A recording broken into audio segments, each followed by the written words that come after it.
Eu compreendo que o seu papel como ministro da Fazenda é tentar maquiar os dados para transparecer para a população que a economia está boa. Mas ocorre que a economia é número. E nós temos que trazer os números, nós temos que trazer os dados. E os dados são claros. Esse governo, sob o seu Ministério da Fazenda, é um governo gastão. 39 ministérios, os privilégios, a farra das passagens, o maior gasto com viagens desde 2014, 3,3 bilhões de reais, 16 bilhões em Lei Rouanet, 37.500 cargos criados. É um governo gastão, que obviamente, o governo gastão já apresenta os piores números da história recente brasileira. Eu fiz questão de imprimir aqui, nós temos aqui o resultado primário do governo. Ou seja, o governo Lula 3 tem um resultado primário, o déficit público, pior de todos os últimos presidentes, pior até do que a época da pandemia. Esses são os números do governo. Se nós formos então para o resultado nominal, nós temos aqui o mesmo tipo de gráfico. As contas públicas estão completamente descontroladas. Então, ministro Paulo Guedes, ministro Fernando Haddad, poderia ser o Paulo Guedes. Se fosse agora o Paulo Guedes, nós estaríamos bem melhores. Saudade do Paulo Guedes, tá com saudade do Paulo Guedes. Saudade do Paulo Guedes. Fixação, hein? Saudade do Paulo Guedes, é fixação. Leve a mão.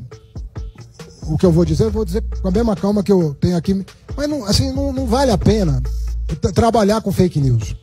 Não é uma coisa que vai ajudar o país. Eu vou dar um exemplo para o senhor. O senhor está colocando na conta deste governo, o pagamento do calote de precatórios do governo anterior. Assim, o senhor, não sei quanto o senhor gosta dos livros, mas o senhor está pedindo para eu voltar aos livros, mas eu recomendaria que o senhor se detivesse nos comunicados que a Fazenda faz. Quando a gente paga um calote do governo anterior, o senhor colocar isso na conta do presidente Lula, que nunca deu calote. Só teve 2 presidentes que deram calote desde a redemocratização, o Collor e o Bolsonaro. Ninguém mais deu calote aqui. Ninguém deu calote. Você podia fazer oposição, podia ser situação, não importa. Fernando Henrique, Dilma, Lula, ninguém deu calote. O Collor deu um calote, quase destruiu aí parte da economia brasileira, e o Bolsonaro deu calote. Aí vem um presidente, paga o calote. Ah, olha o déficit que o presidente Lula fez. Esse déficit, deputado, não é nosso. O filho é teu, tem que assumir. Tem paternidade isso aqui. Faz um exame de DNA que você vai saber que o calote, quem que deu o calote. Então, pega o caso, eu não falo isso, eu não quero polarizar com o senhor. Eu não quero ficar aqui batendo boca, não vim para cá para isso. Vim aqui para restabelecer a verdade. Porque é fácil pegar um gráfico que não é mentira, o gráfico que o senhor está mostrando é verdadeiro. Não tem problema. Mas quando o senhor explica o gráfico, o senhor vai ver que o problema do gráfico não é o atual governo. Pegue o caso das leis complementares 192 e 194. Vocês deram um calote nos governadores. Vocês fizeram caridade com chapéu alheio. Vocês quase quebraram alguns estados brasileiros. O Zema, que é um apoiador do Bolsonaro, em março do ano passado estava na minha sala pedindo para pagar o calote que o Bolsonaro deu nele. Eu falei, por que o senhor não cobrou do Bolsonaro o ano passado? O Castro, o Tarcísio.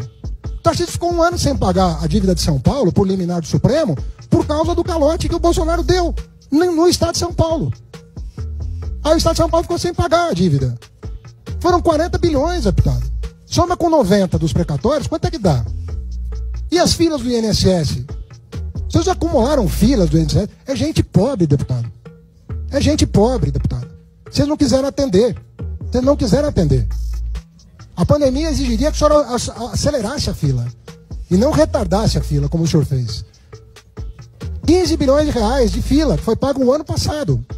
O senhor vai culpar o presidente Lula por ter pago um direito constitucional?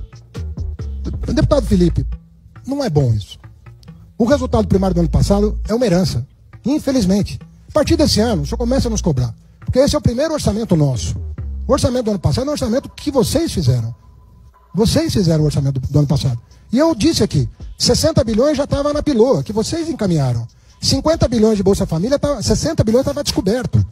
Mais de 90 bilhões de precatório, a descoberto. E mais o calote dos governadores, que custaria 45, custou 27, também está na conta de vocês. Então não vale a pena. Isso são dados oficiais, todo mundo conhece. O Supremo julgou. O Supremo julgou a inconstitucionalidade da PEC do calote de precatórios e das leis complementares que tiraram o dinheiro dos governadores no período eleitoral, para dizer que a inflação estava baixa. A inflação não estava baixa. O Banco Central sem que nós tivéssemos indicado um diretor. Os 9 diretores indicados por vocês fizeram a conta de quanto seria a inflação em 2022 se não fosse o truque da gasolina. E deu 8,25 de inflação no último ano de vocês. No nosso, deu menos de 4. E nós mantivemos. Com tudo isso, sabendo disso, nós não mantivemos a meta de inflação. Que vocês nunca cumpriram. Vocês nunca cumpriram o sendo da meta da inflação. E nós aceitamos o desafio de manter a meta e buscar a meta. Esse ano, o ano passado, a inflação teria sido já de menos de 4%. Esse ano, se não fosse a reoneração de combustíveis, ela estaria perto da meta este ano. Já estaria em torno de 3,30. E foi esse argumento que eu utilizei junto ao governo para tomar a decisão do CMN de manter a meta e de buscar a meta, mesmo considerando ela exigente. E ela é exigente, sabe por quê? Porque vocês nunca fixaram essa meta para vocês. Vocês fixaram essa meta para os outros. Mas para vocês não fixaram. Agora, se nós não restabelecemos a verdade, nós não vamos andar. É fácil, o senhor vai colocar o vídeo da sua fala na sua rede social e vai parecer que o senhor ganhou o debate. O senhor perdeu o debate. É isso que aconteceu aqui. Os dados que o senhor trouxe para cá estão equivocados. Porque nós pagamos o calote que foi dado em governadores e nos credores do Estado. Estou falando de mais de 130 bilhões de calote que nós pagamos. Então o senhor vai botar na conta do presidente Lula? Fica fácil assim fazer superávit. Quem sabe em 2026, alguém... O senhor quer que a gente siga o exemplo de vocês?